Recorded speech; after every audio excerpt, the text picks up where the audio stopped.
ذوالقرنین اصل میں ایران کے بادشاہ تھے، اور ایران اس وقت دو ملکوں میں اوپر میں منقسم تھا۔ اب بھی اگر ابھی کبھی نقشہ دیکھیں گے تو ایک علاقہ جو ہے ایران کا وہ تو ہے جو خراسان کا حصہ ہے، جو اصل ایران ہے اس کو بھی یوں سمجھیے دو حصوں میں، ایک پارس پرانا کہلاتا تھا جس سے فارس کا لفظ بنا ہے، اور دوسرا مادہ تھا، میڈیا یا مادہ۔ تو یہ ایک شخص ایسے ابھرے کہ جنہوں نے ان دونوں کو ملا کر ایک حکومت بنایا، اور وہاں سے سلطنت ایران کا جو یوں سمجھیے کہ جو ان کا ایک سنہرا دور ہے، اور ان کی عظمت و سطوت جس کی کہ وہ بہت زیادہ جس پر فخر کرتے ہیں، اس لیے کہ ایرانی قوم بڑی نیشنلسٹ ہے، نسل پرست ہے، ان کے اندر اپنی تاریخ پر، اپنی روایات پر جو ہے وہ بہت ان کو فخر ہے۔ تو وہاں سے وہ دور شروع ہوا، اور انہوں نے پھر اس علامت میں کہ میں نے دو ملکوں کو جوڑ کر ایک بنایا ہے، اپنے تاج کے اندر دو سینگ لگا لیے تھے، اور وہ جو ہے ذوالقرنین یہ لقب ان کا ہو گیا تھا۔ اس کے حوالے سے سوال کیا گیا، اور اس کے بارے میں تفصیل جو اگلے رکوع میں آئے گی۔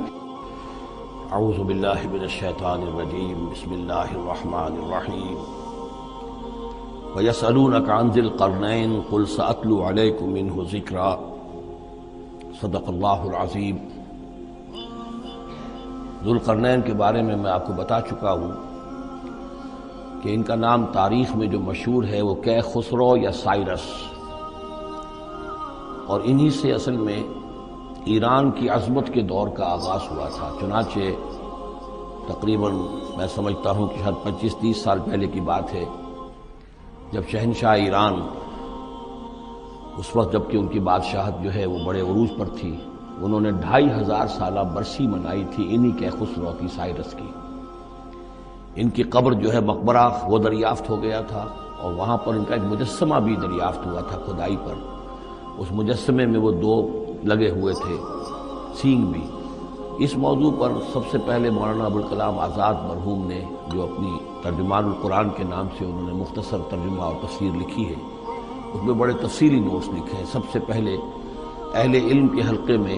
ان کے بارے میں جو معلومات ہیں وہ ان کے ذریعے سے آئی ہیں، اب یہ تقریباً یونیورسلی ایکسیپٹڈ ہے۔ پھر سوال پیدا ہوتا ہے کہ ان سے کیا دلچسپی یہود کو تھی، تو وہ بھی سمجھ لیجئے کہ نبوکدنضر نے 587 قبل مسیح میں حملہ کیا تھا فلسطین پر، اور نبوکدنضر عراق کا بادشاہ تھا۔ اس مڈل ایسٹ کو ذہن میں رکھیے کہ میڈیٹرینین کے بالکل ساتھ ہے ملک شام، اور شام ہی کا ایک علاقہ فلسطین ہے۔ اس وقت جو ہے یہ فلسطین اور اسرائیل اور شرق اردن اور ویسٹ بینک اور لبنان، یہ سب مل کر جو ملک بنتے ہیں، در حقیقت یہ شام عرب ہے، یہ شام ہے۔ پھر اس کے مشرق میں یہ عراق عرب یا عراق ہے، اور اس کے مشرق میں پھر ایران ہے۔ تو عراق کا بادشاہ تھا جس نے حملہ کیا تھا یروشلم پر، تباہ و برباد کیا، اور ان کو قیدی بنا کر لے گیا۔ کیپٹیوٹی کا دور ان کا تقریباً 150 برس کا ہے۔ لیکن اس عرصے میں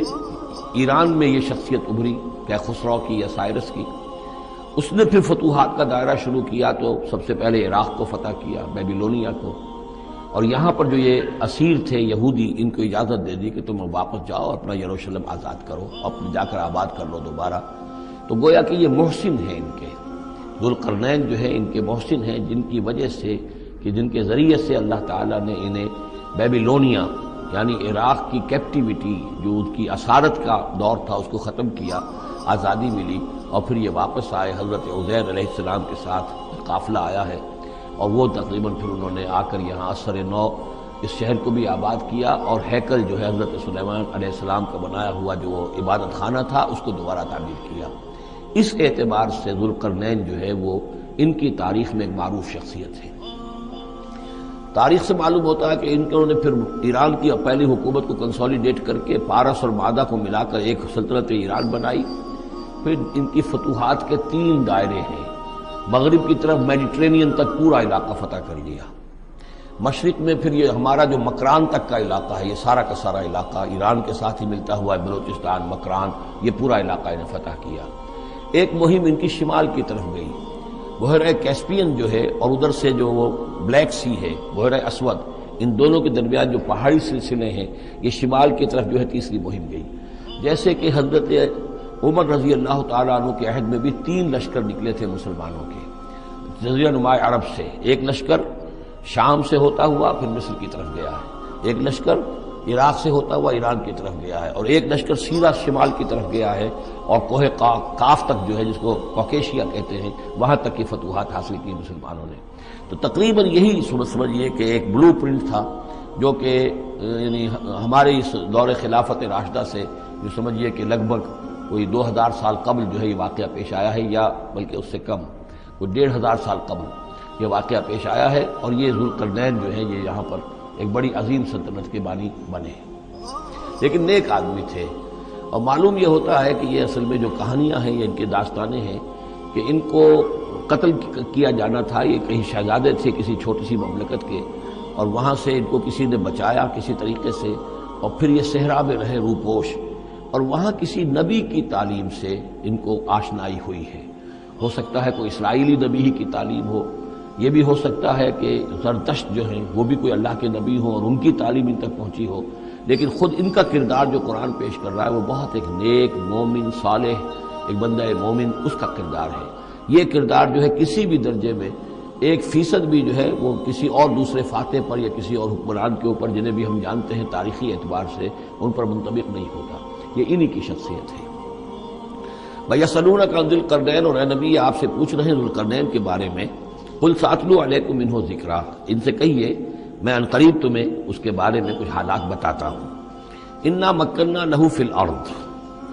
ہم نے اسے زمین میں بڑا تمکن عطا کیا تھا، غلبہ عطا کیا تھا، وَآتَيْنَاهُ مِن كُلِّ شَيْءٍ سَبَبًا، اور ہم نے اسے ہر طرح کا ساز و سامان، وسائل و ذرائع، تمام اسباب جو ہیں فراہم کر دیے تھے۔ فَأَتْبَعَ سَبَبًا، تو انہوں نے پھر ایک مہم تیار کی، یعنی ایک فتوحات کا دائرہ مغرب کی طرف، حتیٰ اذا بلغ مغرب الشمس، یہاں تک کہ جب وہ سورج کے غروب ہونے کی جگہ تک پہنچ گئے۔ اب یہ پرانے زمانے میں ظاہر بات ہے کہ پورا اس سے زیادہ نقشہ تو لوگوں کو معلوم بھی نہیں تھا۔ جب میڈیٹرینین کے ساحل پر پہنچ گئے تو معلوم ہے آگے تو سمندر ہے، اور سمندر میں پھر آدمی کو محسوس ہوتا ہے سورج ڈوبتا ہوا۔ اگر آپ ساحل سمندر پر کھڑے ہو کر دیکھیں تو معلوم ہوتا ہے سمندر میں سورج ڈوب رہا ہے، تو یہ گویا کہ مغرب الشمس بن گیا ان کے لیے، وہ یہ سورج کے ڈوبنے کی جگہ۔ حتیٰ اذا بلغ مغرب الشمس، جب وہ پہنچ گئے سورج کے غروب ہونے کی جگہ، وجدہا تغرب فی عین حمیۃ، تو انہوں نے دیکھا اسے ڈوبتے ہوئے، وہ ڈوب رہا ہے ایک بڑے گدلے سے سمندر کے اندر۔ وہ جو وہاں کا سمندر ہے بڑا گدلا سا ہے، یہ ایجین سی وغیرہ جو کہلاتے ہیں یہ بہت گدلے سے پانی کے ہیں۔ ووجد عندہا قوما، اور وہاں انہوں نے ایک قوم کو پایا مراد یہ کہ اس قوم پر انہیں فتح ہوئی، جنگ ہوئی، انہوں نے ان کو شکست دی، اور وہ قوم گویا کہ اب ان کے رحم و کرم پر ان کی گویا کہ وہ محکوم ہو گئی۔ قلنا یا ذوالقرنین، ہم نے کہا ذوالقرنین سے، اب یا تو یہ کہ یہ شاید نبی ہوں اللہ عالم، تو اللہ تعالیٰ کا اس طریقے سے براہ راست ان کو وحی کرنا، لیکن غیر نبی کو بھی اللہ تعالیٰ الہام کے ذریعے سے، جیسا کہ ہم نے دیکھا کہ وہ تو شہد کی مکھی کو بھی لفظ وحی آیا ہے، تو یہاں آیا ہم نے کہا اے قرنین، اور یہ بھی ہو سکتا ہے یہ صورتحال کی تعبیر ہو کہ گویا کہ وہ حالات زبان حال سے یہ کہہ رہے تھے۔ قلنا یا ذوالقرنین اما ان تعذب و اما ان تتخذ فیہم حسنا، کہ یا اے ذوالقرنین تمہیں اب پورا اختیار ہے، چاہو تو یہ جو مفتوح قوم ہے تمہاری اسے تم سزا دو، عذاب دو، ستاؤ انہیں، یا یہ کہ تم ان کے اندر اچھی روش اختیار کرو، ان کے ساتھ حسن سلوک کرو۔ قال، انہوں نے کہا اما من ظلم، جو کوئی ظالم ہے، بے انصاف ہے، ہو سکتا ہے اس سے مراد کفر اور شرک بھی ہو،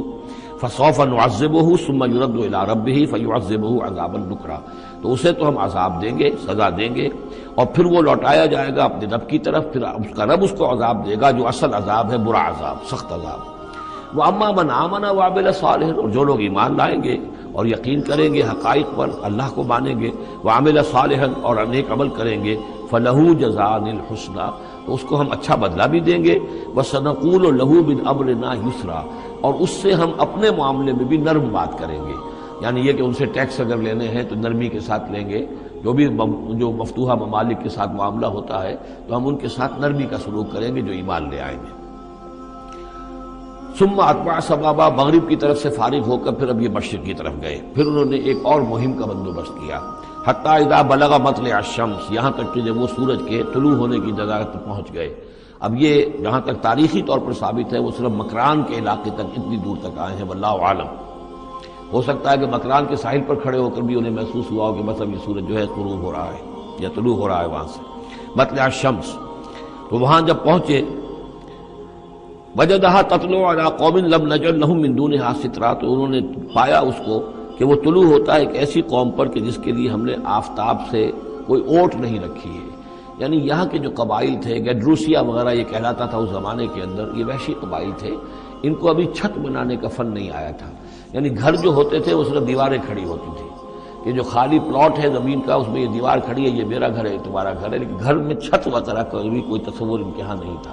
ظاہر بات ہے کہ چھت ڈالنا جو ہے یہ تو ایک تمدن کے ارتقاء کے دور کی علامت ہے. تو وہ بغیر کسی سورج کے سائے کے وہ اپنی زندگی گزارتے تھے. کذالک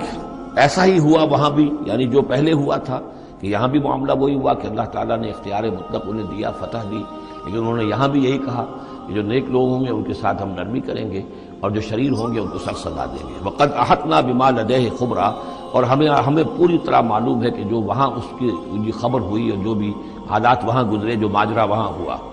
ثم اتبع سببا، اب یہ تیسری آ رہی ہے، ثم اتبع سببا، پھر اس نے ایک اور مہم تیار کی. یہ شمالی مہم ہے. حتی اذا بلغ بین السدین، یہاں تک کہ جب وہ دونوں پہاڑوں کے درمیان پہنچ گئے، دو دیواروں کے درمیان پہنچ گئے. تو یہ سمجھ لیجئے بحیرہ کیسپیئن داہلی طرف ہے، مشرق میں بحیرہ اسود،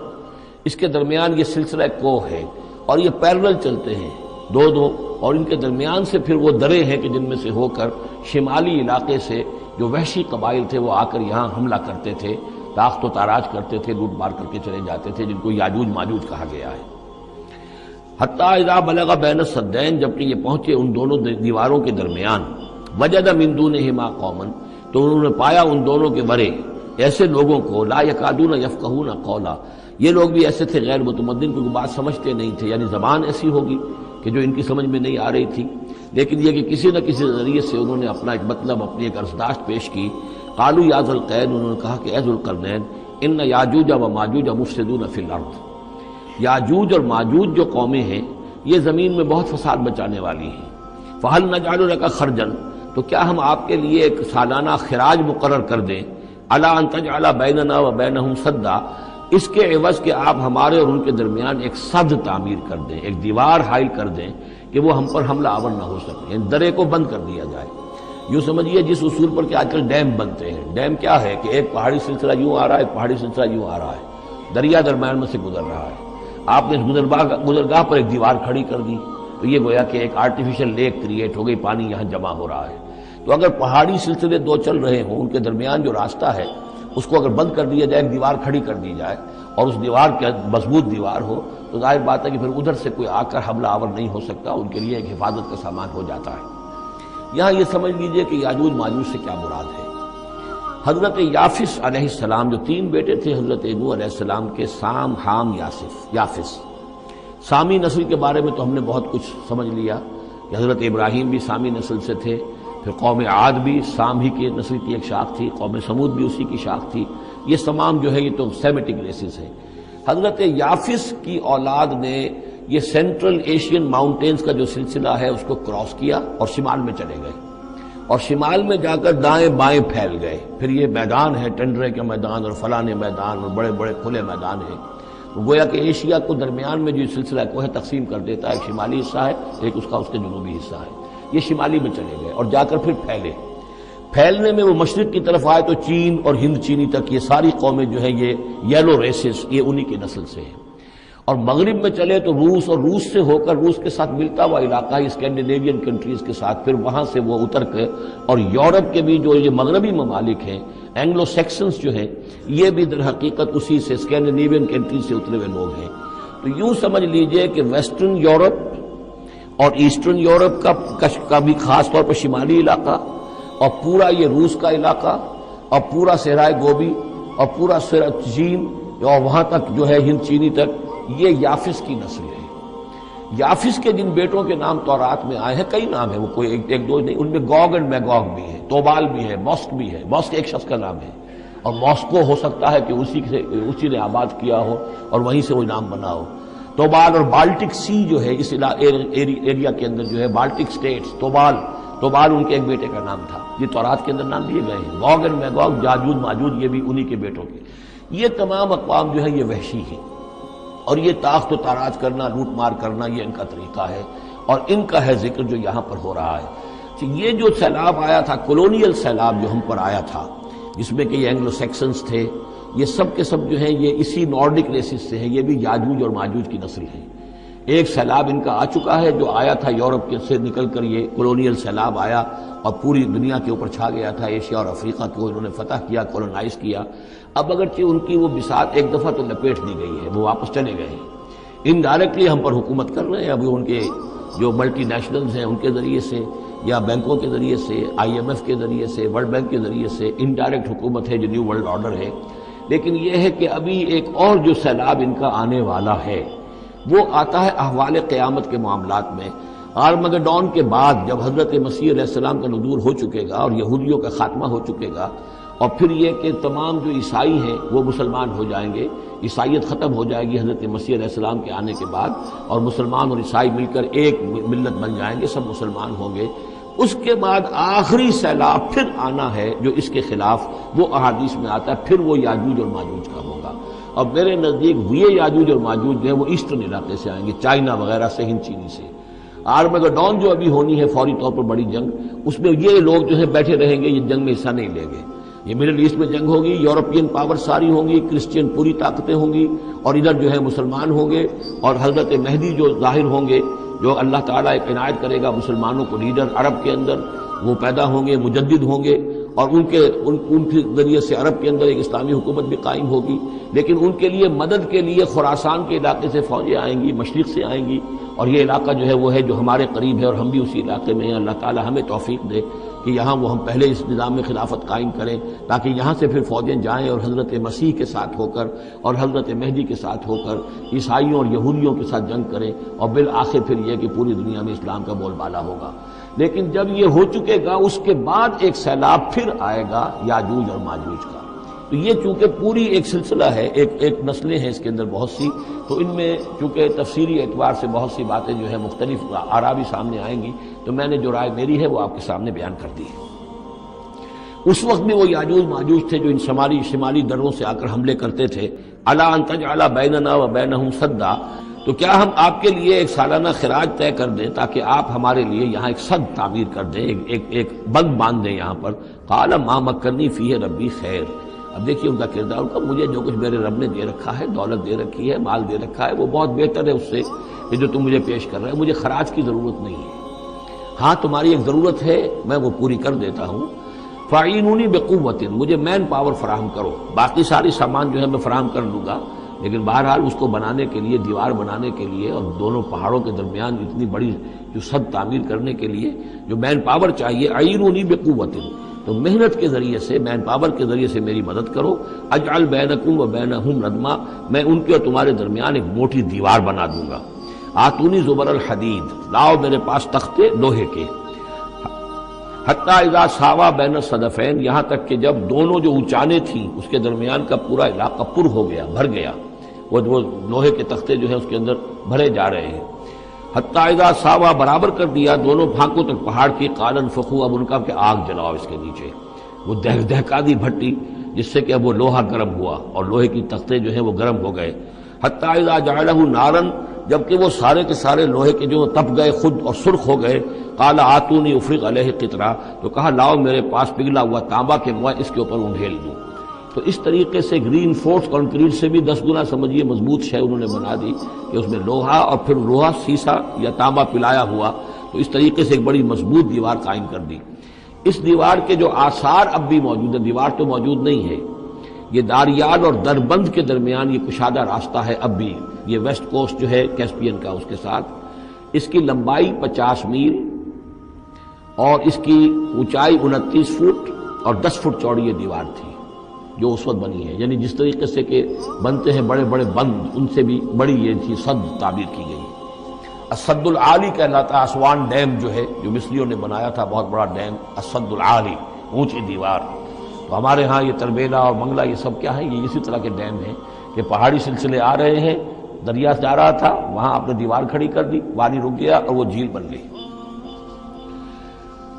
فَمَسْتَعُوا أَن يَظْهَرُوهُ، تو انہوں نے کہا کہ اب یہ لوگ نہ تو یہ اس کے اوپر سے آ سکیں گے، اس کو نہ چڑھ سکیں گے، وَمَا اسْتَطَاعُوا لَهُ نَقْبًا، نہ اس میں کوئی سوراخ لگا سکیں گے، نقب لگا سکیں گے۔ قَالَ هَذَا رَحْمَةٌ مِّن رَّبِّي، یہ سب اتنا بڑا کارنامہ کر کے بھی انہوں نے کہا یہ سب رحمت ہے میرے رب کی طرف سے، میرا کوئی کمال نہیں، یہ سب اللہ کی طرف سے ہے۔ فَإِذَا جَاءَ وَعْدُ رَبِّي، اور جب میرے رب کا وعدہ آئے گا، جَعَلَهُ دَكَّا، وہ اس پوری دیوار کو جو ہے ریزہ ریزہ کر دے گا، ختم ہو جائے گی دیوار۔ اب وہ دیوار وہاں موجود نہیں ہے، وہ ختم ہو چکی ہے امتداد زمانہ سے، اب اس کے کوئی آثار باقی نہیں رہے، بس آثار معلوم ہو جاتے ہیں کہ یہاں وہ دیوار ہوتی تھی، جس سے یہ میں ڈائمنشنز آپ کو دیے ہیں۔ وَكَانَ وَعْدُ رَبِّي حَقًّا، اور میرے رب کا وعدہ جو ہے وہ حق ہے، سچ ہے، پورا ہو کر رہے گا۔ وَتَرَكْنَا بَعْضَهُمْ يَوْمَئِذٍ يَمُوجُ فِي بَعْضٍ، اب جب یہ وقت آئے گا اللہ تعالیٰ کا قیامت کا وقت، تو ہم چھوڑ دیں گے اس روز ان کو، یہ ایک دوسرے میں گتھم گتھا ہو جائیں گے۔ یہ جو کچھ ہونے والا قرب قیامت سے پہلے جس قسم کے لشکر آنے ہیں اور جیسی جنگیں ہونی ہیں، اور یہ جو یاجوج ماجوج جب آئیں گے تو آتا ہے احادیث کے اندر کہ پورے دریا، پورے سمندر پی جائیں گے، ہر چیز کھا جائیں گے، اور یہ معلوم ہوتا ہے کہ یہ چینیوں کے ہاں تو خاص طور پر سانپ بچھو جو شے ہو، کتا بلی، ہر شے چٹ کر جاتے، کوئی شے نہیں چھوڑتے۔ اور میں سمجھتا ہوں کہ شاید آدم خور بھی ہوئے کہ کسی وقت میں جب ان کو ضرورت پڑے تو آدمی کو بھی کھا جائیں، جو کتے کو، بلی کو، سانپ کو، بچھو کو، ہر چیز کو کھا جاتے۔ تو ان لوگوں کا معاملہ جو ہے واقعتاً یہ جب ابھی تو ذرا رکے ہوئے ہیں، کنٹینڈ ہے ایک طرح سے، لیکن ایک وقت میں ان کا بند کھلے گا۔ اور چونکہ پھر یہ جو ہے تمام چاروں طرف ان کے پہاڑ ہیں، ہر پہاڑ کی اونچائی پر سے من کل حدب ینسلون نیچے اترتے ہوئے نظر آئیں گے۔ اور یہ نقشہ بعین ہی اسی طرح اخبارات میں آیا تھا جب 62 میں وار ہوئی ہے نیفا میں، جو ہندوستان کا مشرقی جو علاقہ تھا جہاں کے چین اور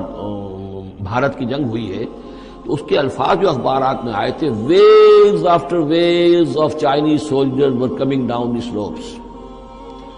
لہروں کی طرح، موجوں کی طرح چلے آئے۔ ان کے تو اتنے آدمی ہیں، ان کا تو کہنا یہ ہے کہ تم سب کے سب ہلاک ہو جاؤ گے، ہمیں تم ہلاک نہیں کر سکتے، ہم تو چیونٹیوں کی طرح جو ہے بلوں کے اندر گھس جائیں گے، ایٹمک وارفیئر کے بعد تمہارا تہس نہس ہو جائے گا، ہمارا کچھ نہیں بگڑے گا، ہم پھر نکلیں گے اور پوری دنیا کو فتح کریں گے، وہ یہ کہتے ہیں۔